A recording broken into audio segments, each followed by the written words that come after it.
The following program is intended for mature audiences.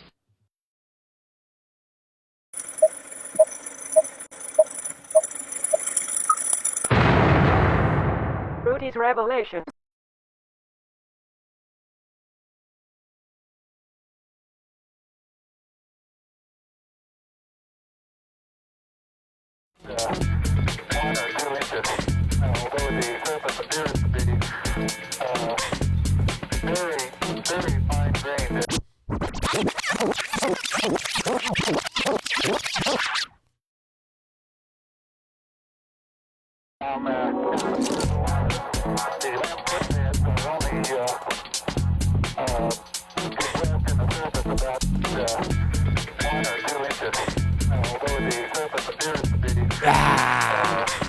What's up, everybody?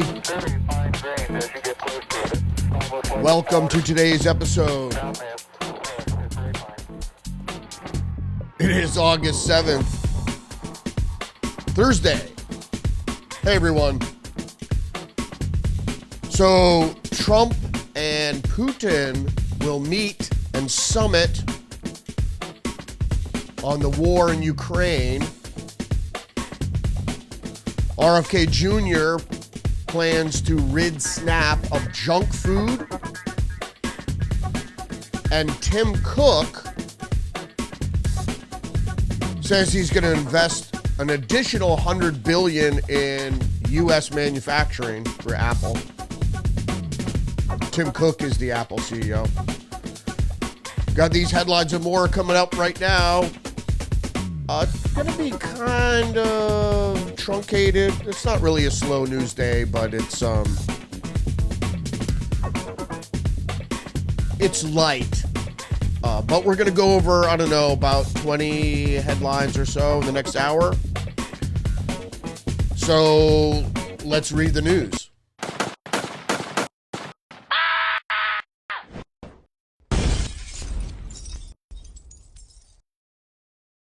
Starting out here with the New York Post, Trump announces a 100% tariff on semiconductors made outside the U.S. in potential blow to domestic businesses. Is it really? Let's look at the story.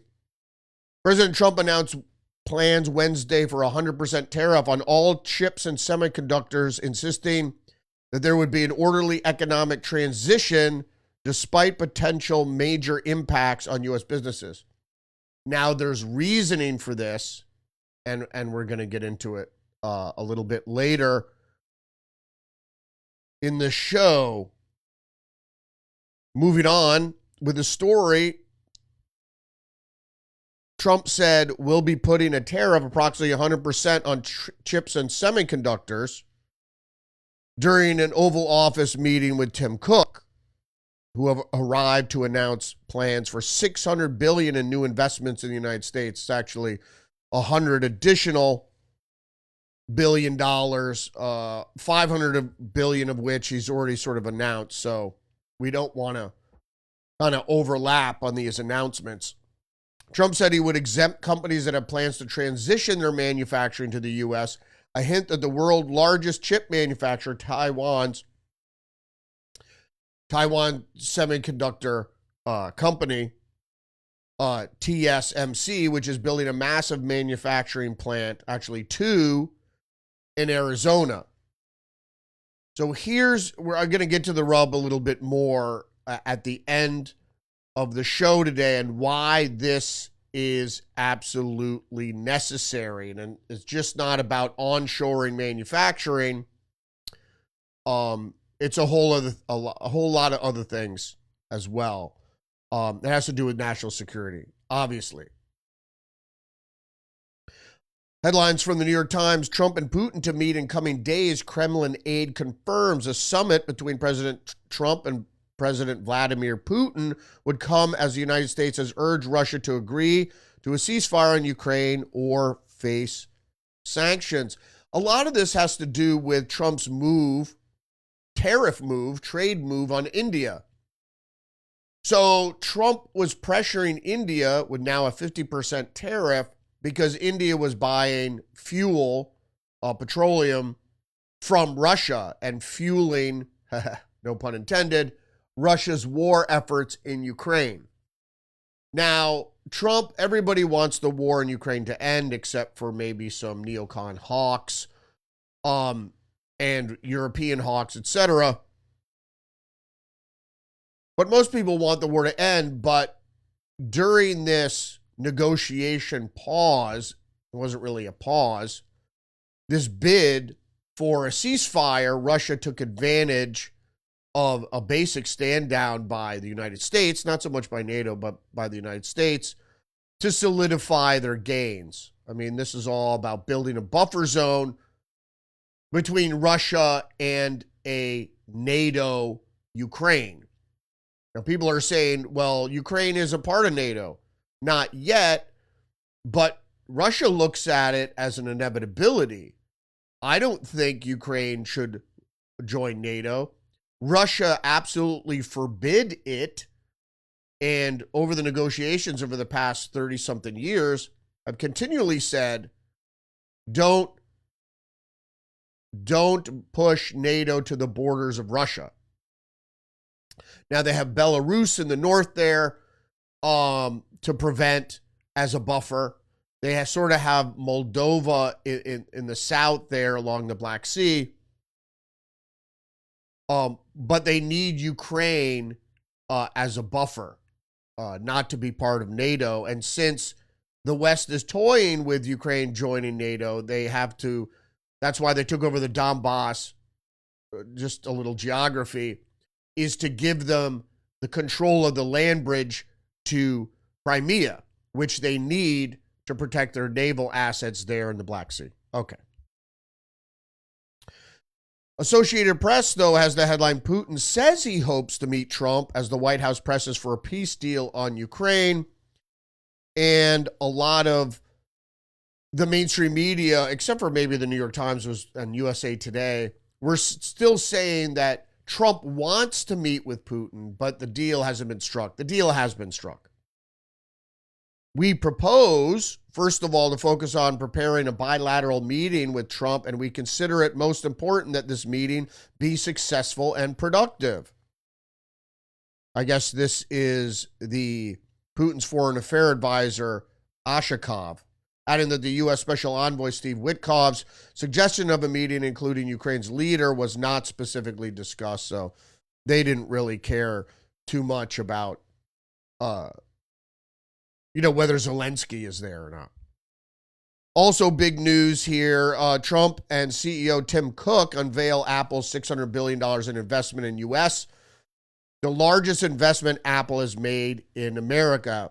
Apple's notorious for investing in China, sharing secrets with China, as is Google, as is Facebook, which is seen as kind of a sellout. So, to be clear here, the culling of American jobs, even though if you onshore more manufacturing and stuff, it's mostly going to be done by robotics anyway.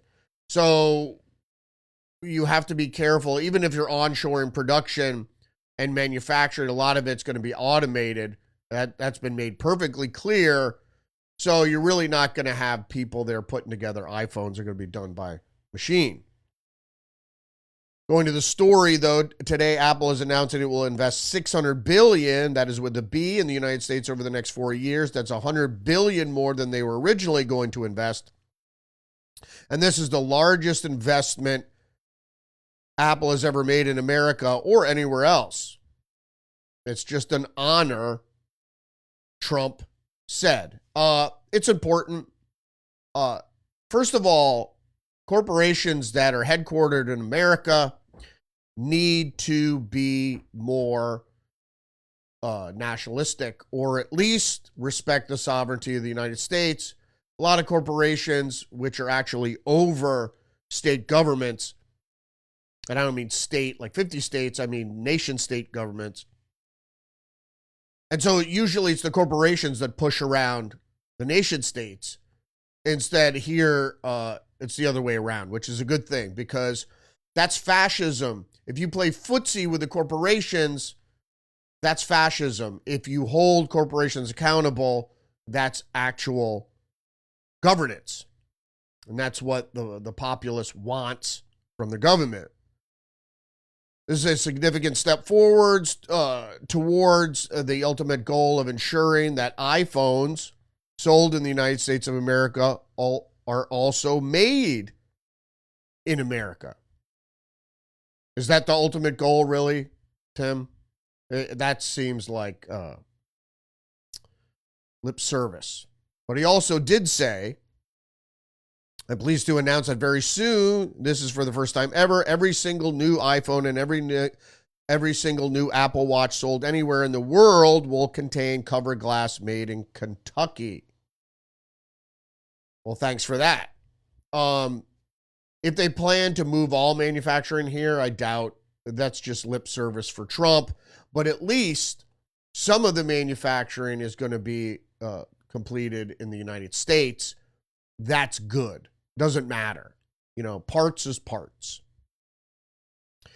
Now, this isn't getting a lot of coverage. This next news story here, this is just the news. The Supreme Court to consider legality of race-based districts and possible boon to GOP redistricting. Why this is important? Because here's the thing. The Democrats have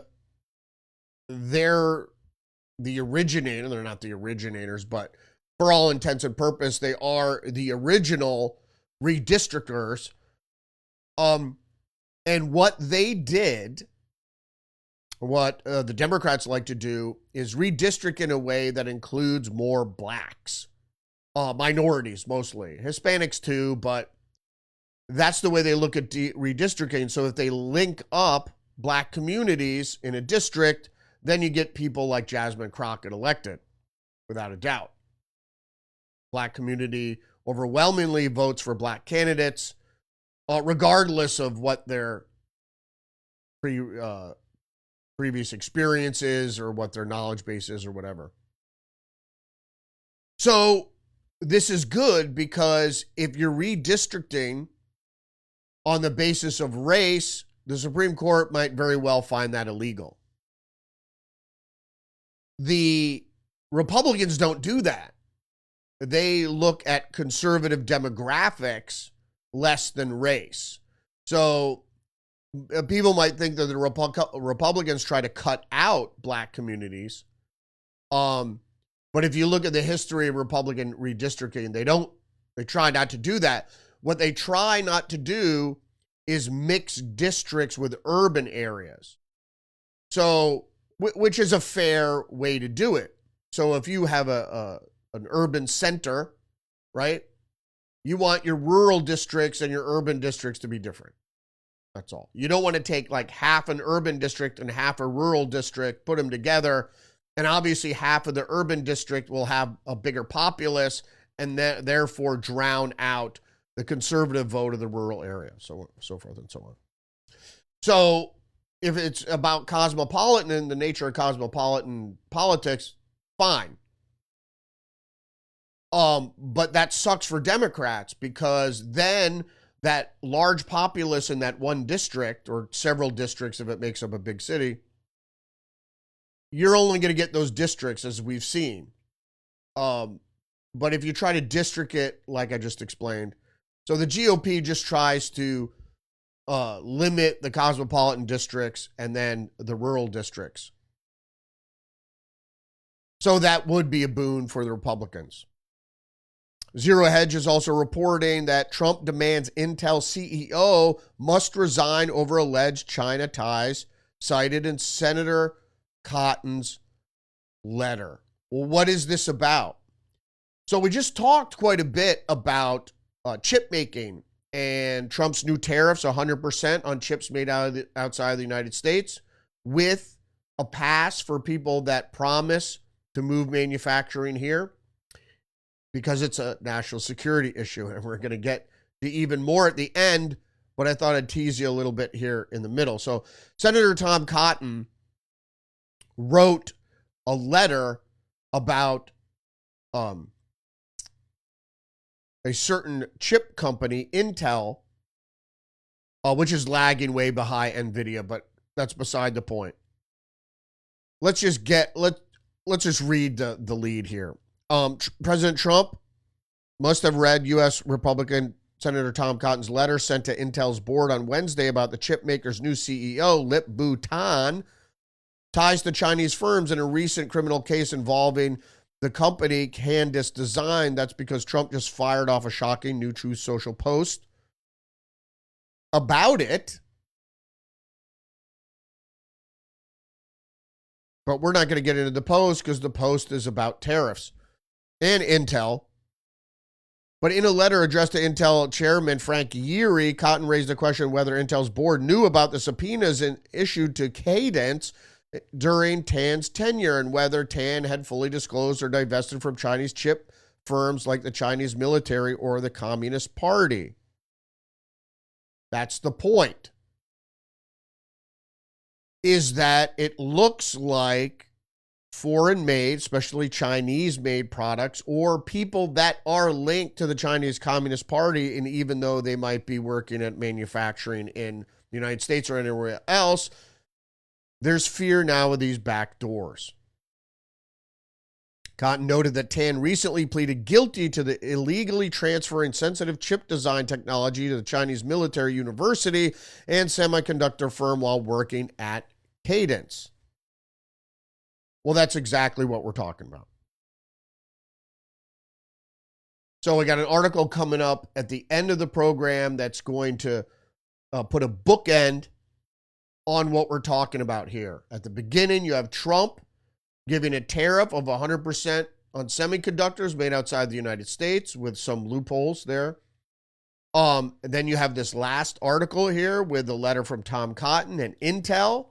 And Intel's new CEO, his ties to the Chinese Communist Party. And then we're going to bookend it with one more thing. I think it's from the U.S. Express. That's even more concerning. And so that'll encapsulate what we're dealing with here. But first, we have other news to get through. Zero Hedge Bank of England cuts rates to 4% after a historic revote. The Bank of England cut interest rates by a quarter point to 4% in a hawkish decision that for the first time required a second round of voting as the central bank contends with weak growth and high inflation, stagflation. Now I'm just going to show you the graph here. It shows pretty much that the U.S., the Federal Reserve, the Bank of England, and the European Central Bank pretty much work in tandem. It shows it very clearly, without a doubt. The Fed raises rates more, traditionally has a higher rate. But let's look at something here is, okay, we all see that it wasn't just Jerome Powell or I forget who it was. Was it Janet Yellen at the time? No, it was Jerome Powell. Inflation is transitory. So inflation kept going up all through the pandemic year and halfway into the pandemic second year when they were talking about inflation being transitory. And then everybody panicked and started knocking up interest rates way up here to 5%. So everybody started stepping down, including the United States, even stepped down at the end of Biden's term. Right? Look, lowering interest rates. Everybody's lowering interest rates. And then Trump gets elected and they stop lowering interest rates. Any lowering of interest rates now would be a boon to the economy. You almost have to do it as just as a course that everyone else is doing it. You should just do it and see what happens. The problem is our inflation is tamed. Europe's isn't. I think the European Central Bank was the problem because they started lowering interest rates too early and then kept doing it.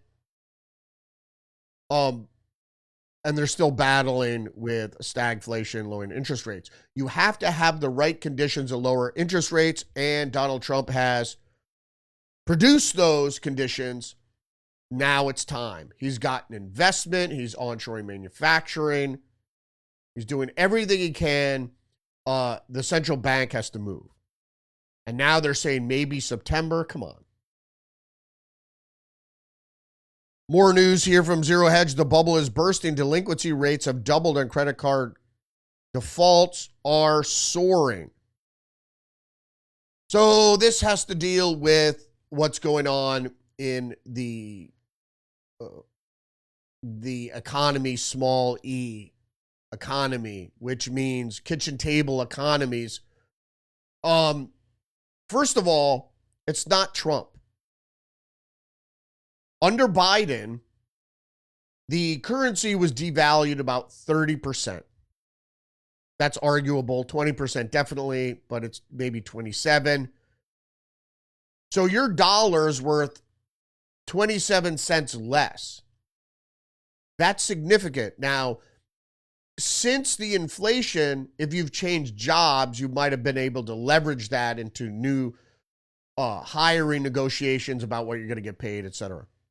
But if you're in the same job you were during the pandemic or before the pandemic, you haven't gotten a boost. There's very unlikely that anybody's got a 30% raise. They don't give raises like that, especially to menial workers.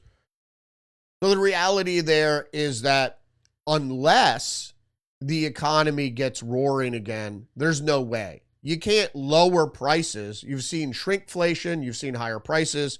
It's not because of the tariffs. It's because of the inflation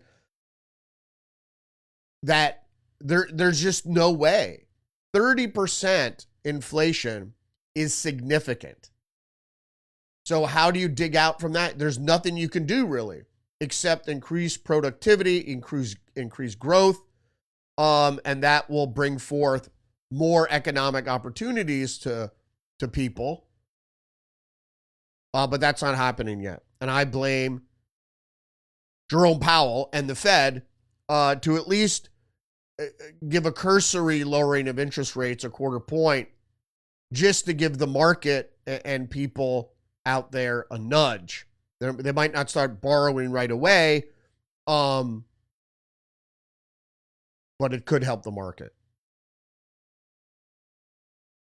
More news from the Federalist. A defiant Arizona lawmaker could face charges after tipping off illegals to ICE presence. If you don't know anything about this, this is State Senator Annalise Ortiz. That she was actively impeding and doxing immigrant enforcement officials. The far-left lawmakers posted alerts from local groups sharing ICE locations, attempting to apprehend illegal immigrants.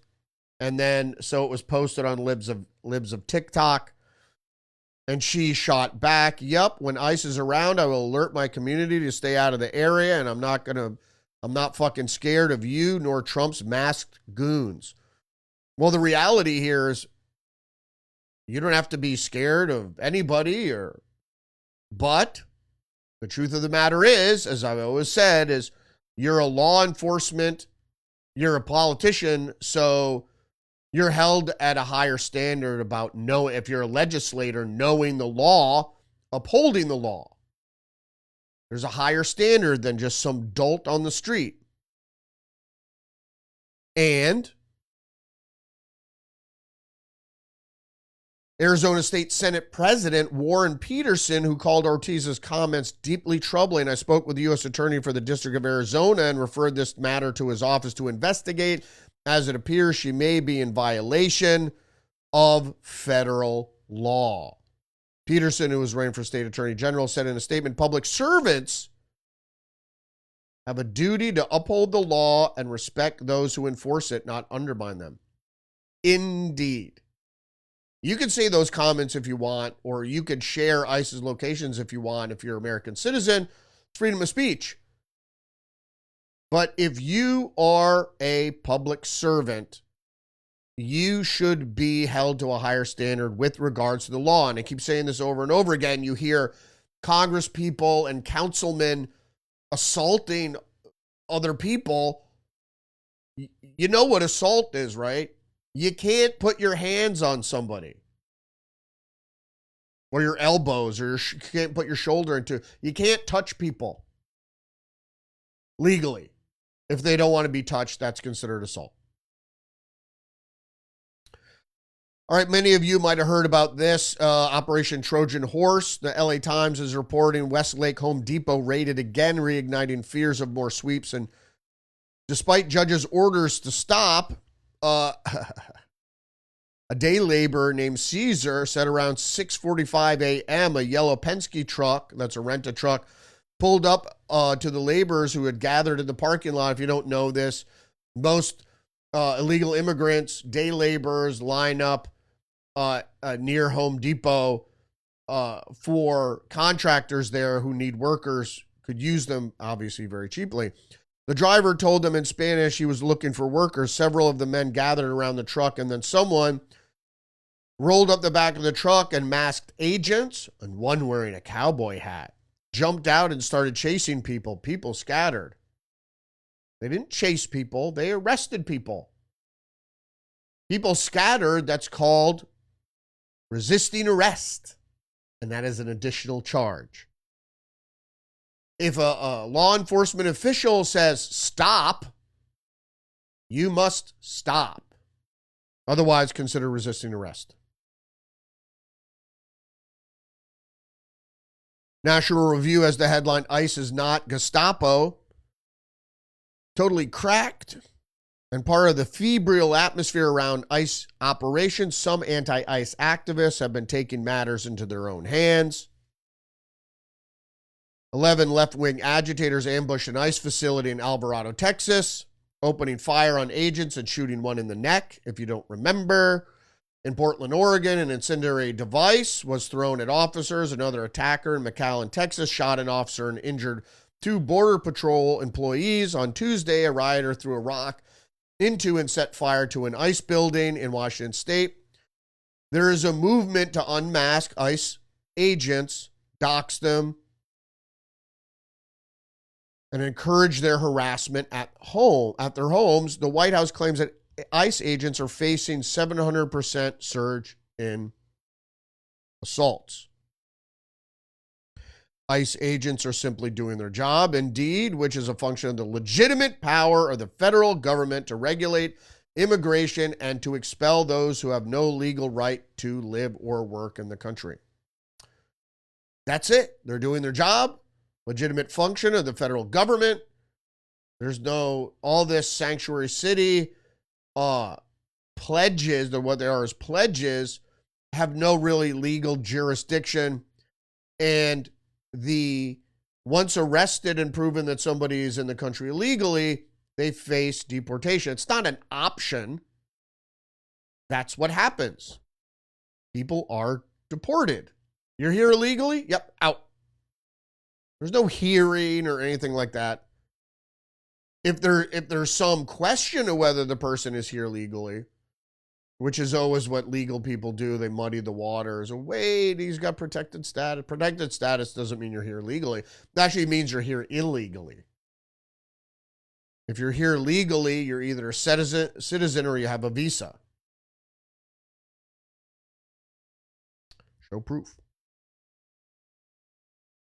And in stunning news from Fox News, Trump orders work on new census, says people in U.S. illegally will not be counted.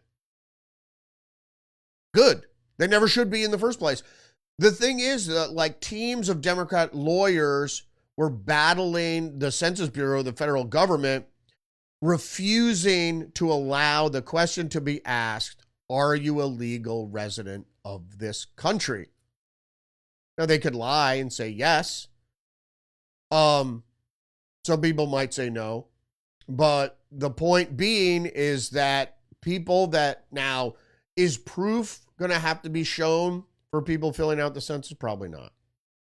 But we have to start somewhere, and I think including the question, are you in the country legally? Or it should be, are you an American citizen? Right? Yes, no.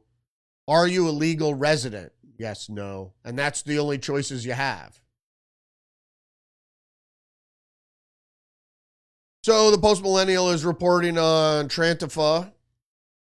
Portland trans Antifa super soldier convicted of assaulting woman. I think the crime committed last year. Thought I had text for this.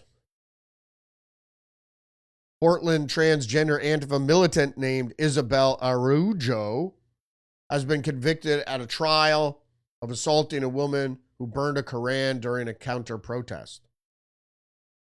Yeah, these people are severely misguided. You know, everybody thinks it's the fascists.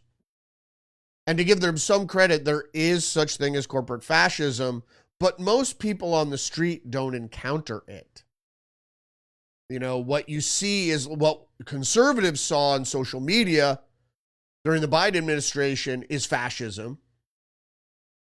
But for the most person on the street, you go to the grocery store, you're not faced with fascism.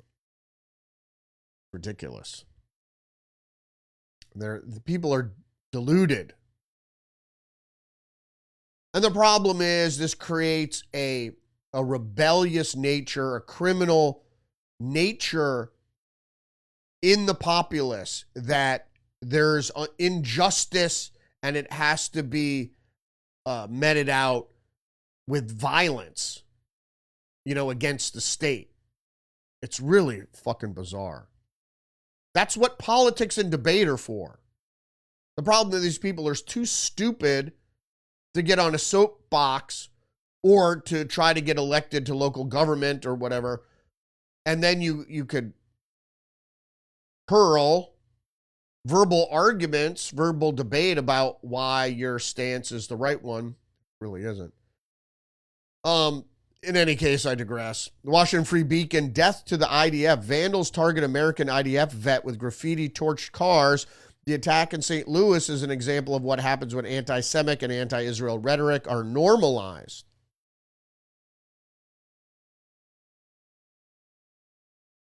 Three cars were torched next to graffiti that read "Death to the IDF" early Tuesday morning in a St. Louis area incident targeting an American citizen who served in the Israeli Defense Forces. I mean, everybody who lived in Israel and is above the age of 18 has mandatory, if you're an Israeli, you have mandatory service. And even if you're a Jew living in Israel, supposedly you have mandatory service as well. According to the police and Trump administration official, another message was also spray painted on the Clayton, Missouri street, but the outlet that published the footage, First Alert 4, blurred it because it targeted a specific individual. I guess it had his name there.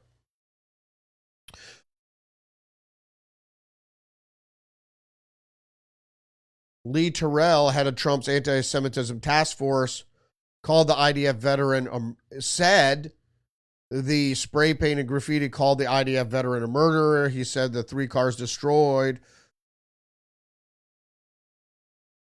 belonged to the vet. I have such a friggin' problem with this. Everybody's a street warrior fighting against the power. Really? This poor fucking guy, you burn up his cars? What the fuck? These people in Cincinnati get beaten in the street. This one woman at a protest gets attacked by a violent Trantifa. I mean, just calm the fuck down. Speaking of not calming down, though, the Post-Millennial has another article here. Socialist leftists surge past incumbents in Seattle primaries in a striking contrast to 21 and 23, when voters appeared to be swinging towards the center amid concerns over public safety and dysfunction in city governance.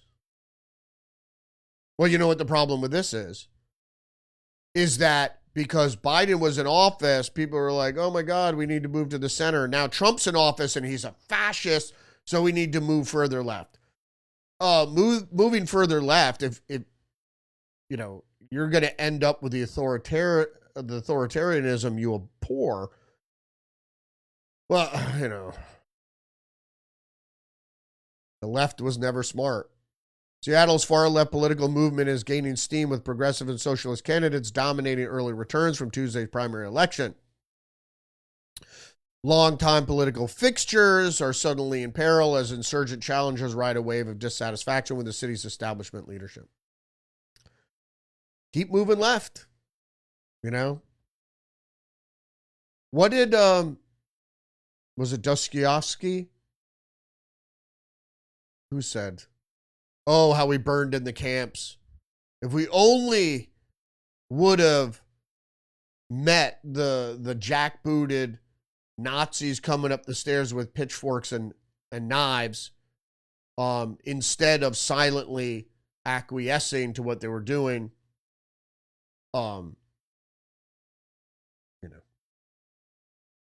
that's the left. See, people equate like the Gestapo with ICE.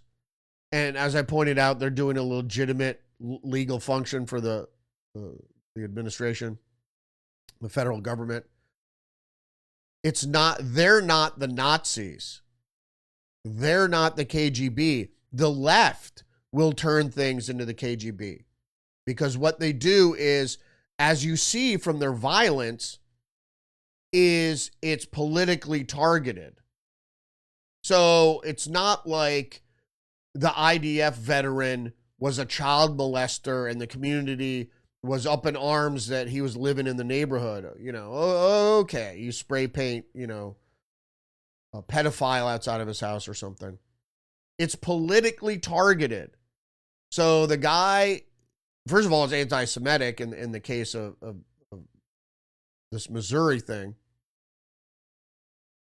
But with Trantifa and everything else, it's all politically motivated. It's all, oh, you're a Republican or you're this or you're that. Diluted in their head that sometimes that they believe that if you're a conservative and you don't want your government to spend taxpayer dollars, that somehow you're associated with authoritarianism. It's not the case at all. The left likes to tax, and how do you collect taxes? Through authoritarianism. Lieutenant Governor Patrick says Texas Senate will keep passing bills until House Democrats return. This is just the news. So if you didn't hear, House Democrats in Texas fled in the middle of a redistricting effort by Republicans. So they just ran away so they wouldn't have quorum, so they couldn't vote. So that's not, I don't even think that's legal. But I don't think it's an ethical, certainly if it's legal, it certainly isn't an ethical way to govern. Running away.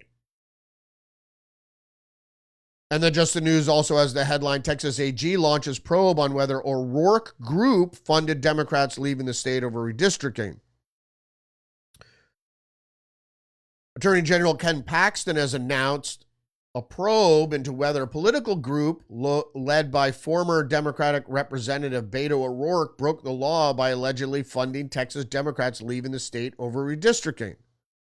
Paxton said that O'Rourke's group, powered by people,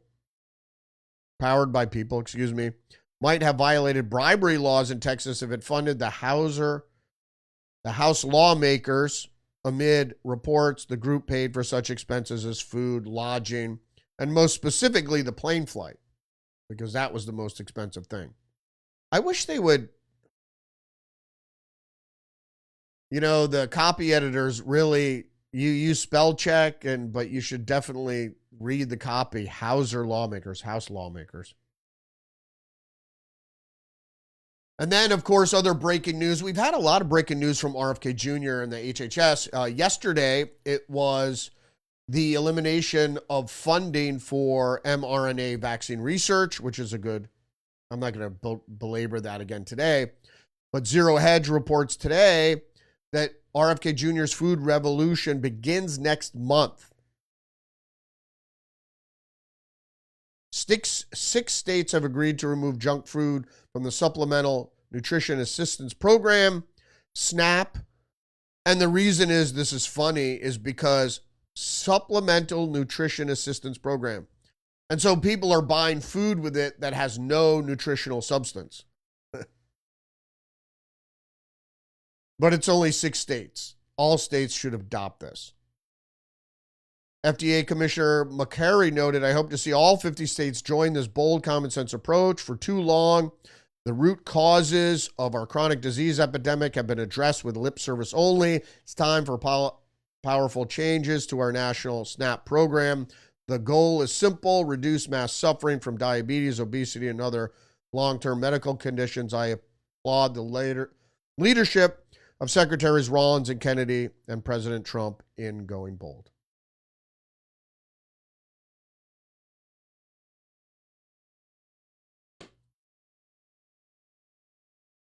And from the Washington Post, ultra-processed foods make up over half of Americans' calories. All right, so I know people who are on assistance, and I know some poor folks and stuff like that. And what bugs the shit out of me is that with the limited resource they have, do they buy healthy food? I mean, some families do, but especially the kids are going to hear $20, go buy some lunch. They go to the fucking 7-Eleven and buy cupcakes and chips and shit and soda. This is not, food is for nutrition. Can you eat things that are sweet? You want some dessert and stuff like that or whatever, but ultra-processed food makes up over half of Americans' calories, and usually they're empty calories. So they give you sustenance, but there's no nutritional value. More of half the calories Americans consume come from ultra-processed foods that studies increasingly link to health problems. Indeed. The data illustrates how pervasive such foods have become as Health and Human Services Secretary Robert F. Kennedy Jr. vows to crack down on unhealthy products that are often inexpensive and palatable. In other words, they taste good, they don't cost a lot. But it's a knowledge disconnect. It's like not all, some overweight people don't connect the fact that it's calories in versus calories burned. So you get fat because you ingest more calories than you burn. And people are always, well, I'm overweight because I don't exercise. Not necessarily. I don't exercise that much. But if you don't exercise, you have to reduce your calories. So if you're sedentary, you burn what? Between 1,200 and 2,000 calories a day. So let's say 1,800. That's all you can consume. If you consume 1,900, if you burn 1,800 calories and you consume 1,900 or 2,000, you're going to gain weight. A little bit. If you only burn 1,500 calories and you consume 5,000 calories a day, you're going to gain weight at a more rapid pace. I'm not here to give a friggin' nutrition lecture. I'm just saying that people don't understand. They don't look at the package. They don't read what's in it. They don't see how many calories it is. And a problem with lots of sugary stuff and with these carbohydrate foods is that in an hour, you're just hungry again. When you eat something substantive, a bowl of oatmeal or a bagel and cream cheese or something, is that you're not hungry till lunchtime. And so people keep consuming calories and they're eating a lot of calories, but they're not sustained through those calories because they're basically empty calories. All right. Sorry for the lecture. Daily Mail, mysterious interstellar object aiming at Earth, not natural as scientists rule out comet theory. I have to say here, though, and a lot of us have been talking about this for some time, Project Bluebeam has been dusted off, taken off the shelf and dusted off, and they keep dangling it in front of us. So in our lifetimes, probably, oh my God, it's an alien spacecraft. They're here to help us. Look, it's alien Jesus. And alien Jesus says, listen to your government, or whatever, That's the essence of Project Bluebeam. It's going to be a giant hologram of Jesus and hi, I've returned. I was always an alien or whatever, There's going to be a little hook for everyone, not just the Christians. There's going to be a hook for everyone. All the secularists will be, oh, it's aliens have come to save us. And then the futurists will be, it's AI from the future has come back to save us. And then, of course, the Christians and the traditionalists, oh, it's Jesus. He's come to save us. I'm just telling you, it won't be your salvation. That's for sure. And then as the bookend, as I promised, Daily Express US, China's biggest threat to US is tech kill switch after malicious claim. Cybersecurity expert has warned that China is the biggest technological threat to the West. Really? With Chinese equipment containing malicious computer codes. Not only that, but as I explained in the beginning, all the chips have backdoors. And so if they're used in U.S. infrastructure, the Chinese communists have mapped where all their particular chokeholds can be. China represents the greatest technological threat to Western countries, possessing the ability to trigger a kill switch on America's power grid at will. Well, how about that? And that's one of the reasons with the Huawei, they were going to have Huawei come in and do cell towers and whatever, and it was viewed as a national security threat to the communication systems of Americans. But this is even bigger. So there are backdoors everywhere. And yes, if there were ever a war with China, not only are we completely infiltrated with Chinese agents, allies, etc., but also all the technology has been infiltrated with backdoors for hacking. Not only that, but with sleeper cell silicon, computer chips, etc., that they can control. Not something we're interested in seeing. In response to this disclosure, the United States has initiated numerous probes into Chinese-made technology with various investigations revealing malicious, mysterious computer codes that can be remotely triggered to disable critical infrastructure such as national gas pipelines and electrical networks. Wow. Like I said, we're completely infiltrated. And I think that has a lot to do with why Trump wants to get the manufacturing of computer chips out of foreign countries, especially out of the hands of the adversaries like communist China, and back into the U.S., where at least it could be monitored. And then obviously national infrastructure would be required to use only native chips, domestically produced chips. Shit, levels were kind of high today, so. Thanks for joining me today. Don't forget to engage the channel, like, subscribe, leave a comment, share the podcast. Remember, you're under attack psychologically and biologically. And I didn't do much reporting on this new virus in China. It's a scare tactic. But we're going to be hit. We're going to be hit. We're going to get hit. So, believe it or not, what a coincidence.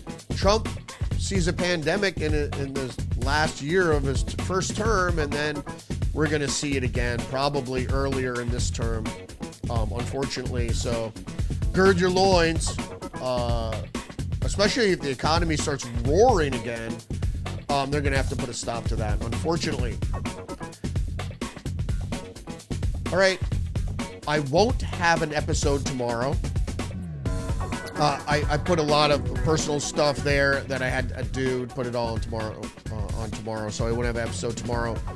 And I might not have episodes next week. I'm trying to find out. So I'm just really busy now, which is good for me, but bad for the podcast. So usually every day, Monday through Friday, 10 a.m. live stream on Rumble. So I don't know when I'll be back. Might be next week, Wednesday or Thursday. So enjoy your August. Happy summer. And I'll see you, I guess, next week. Respect. I'm Donald Trump, and I approve this message. the truth. This is a conspiracy.